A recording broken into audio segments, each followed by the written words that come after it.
President of Euro Pacific Capital, Inc., brokerage firm.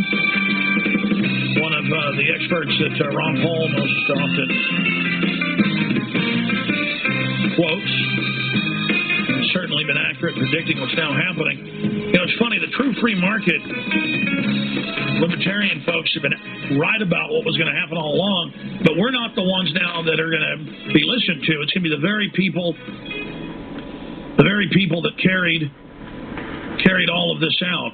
So what do you see them doing? And I mean, breaking it down, what is it going to look like? I mean, is this going to be a full board depression?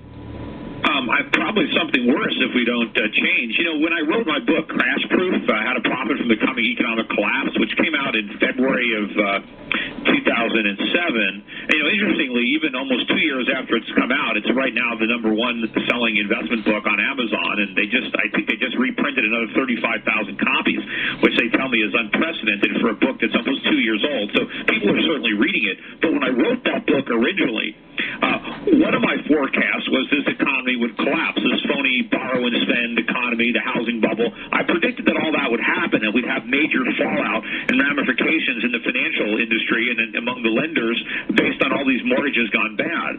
But I also made a more dire forecast, which was predicated on what I thought the government would likely do in response to the crash, to try to prevent it from happening, to try to artificially reflate real estate prices. And it's those government actions that I feared would lead to the worst case scenario of a hyperinflation and of a real disastrous outcome for our economy.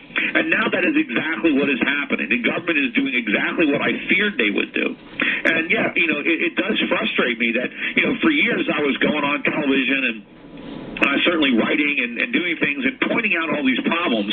And while I was doing it, all the supposed experts in government and Wall Street, and I debated, many of them on television, they all laughed at me and they, looked at me, they snickered, or this is impossible, this guy is nuts, he's just a gloom and doom, he's a perma-bear, I mean, he's just fear-mongering, none of this could possibly happen, it's impossible.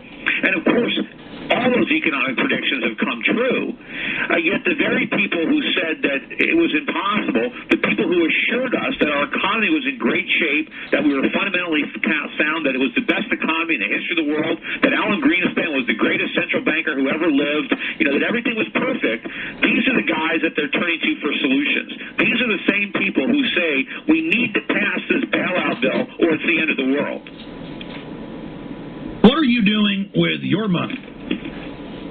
Well, I mean, I'm doing the same thing with my money as I've been recommending that everybody do their money for years. That's get out of the U.S. dollar. I mean, I know that everybody is talking about how is this bailout bill going to affect taxpayers. Well, it's not going to affect us so much as taxpayers because nobody is raising our taxes. In fact, in this most recent bailout bill, the Senate approved an additional $100 billion in tax cuts. So, not only are they spending $700 billion and not paying for it, but they're cutting taxes by an extra $100 billion. So it's not taxpayers who are going to suffer, or not Americans with their taxpayer hat. How we're going to suffer is through the erosion of the value of our wages and our investments, our savings, the bonds that we own, the insurance that we own, because it's all going to be paid for with inflation. The government is printing money and spending it into circulation, and it's going to debase the value of everybody's savings and everybody's wages. And it's not just going to be this $700 or $800 billion. Because of the perverse moral hazards that are built into this bailout bill, the result of the bailout bill is going to be a wave of delinquencies on their mortgages. Because what's going to happen now is that when somebody stops making their mortgage payment, there's not going to be a foreclosure.